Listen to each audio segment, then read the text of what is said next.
APJ Abdul কালামের মৃত্যু দিবস পালন করতে গিয়েও নানা প্রতিবন্ধকতার সম্মুখীন হতে হলো এবছর। আর এই প্রতিবন্ধকতার কারণে ওনার মৃত্যু দিবসে ওনার মর্মর মূর্তিতে মাল্যদান করতে পারলেন না উদয়পুর ছাতারিয়া স্থিত জালাল খেদমত আল ইনসান ফাউন্ডেশনের চেয়ারম্যান আলী আশরাফ মিয়ার পরিবার।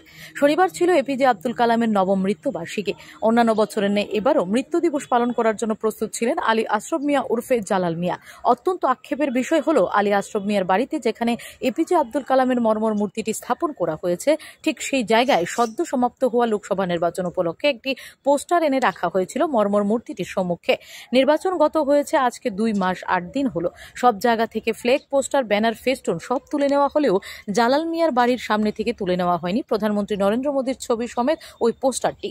আর পোস্টারটি না সরালে মিসাইল ম্যান, ভারতরত্ন পুরস্কার প্রাপক দেশের প্রাক্তন রাষ্ট্রপতি এপিজে আব্দুল কালামের মর্মর মূর্তিতে মাল্যদান করা যাচ্ছে না। মাল্যদান করতে হলে প্রধানমন্ত্রী নরেন্দ্র মোদীর ছবিটি ডিঙ্গিয়ে উঠতে হয়। ওনার ছবি ডিঙ্গিয়ে উঠে মাল্যদান করার মতো এমন অসভ্য আচরণ করা মোটেই সমীচীন নয় বলে মনে করলেন জালাল মিয়া ও তার পরিবার। তাই এপিজে আব্দুল কালামের মৃত্যু দিবসে এবছর ওনার মর্মর মূর্তিতে মাল্যদান করা সম্ভব হয়নি।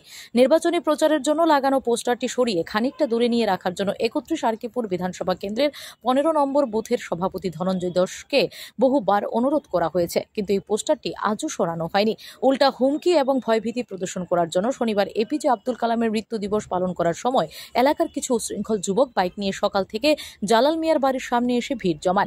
এতে ভীত সন্ত্রস্ত হয়ে পড়েন জালাল মিয়ার পরিবার। শতাব্দীর শ্রেষ্ঠ মানবের মৃত্যু দিবসেই যদি এই ধরনের পরিস্থিতির শিকার হতে হয়, তাহলে অন্য সময় কি হতে পারে সেটা দিয়ে অনুমেয়। তাই নিরুপায় হয়ে জালাল মিয়ার পরিবার গোটা বিষয়টি রাজ্যের মুখ্যমন্ত্রীর নজরে নিতে চাইছেন সংবাদ মাধ্যমের মধ্য দিয়ে। ডক্টর এপিজে আব্দুল কালামের মৃত্যু দিবস আমাদের বাড়িতে আমরা নিজের উদ্যোগে ওনার মূর্তি স্থাপন করেছি।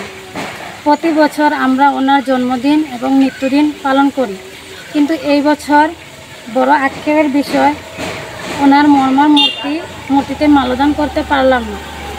তার কারণ যেখান দিয়ে উঠে গিয়ে মাল্যদান করি, ঠিক সেই জায়গায় নির্বাচনী পোস্টার লাগানো হয়।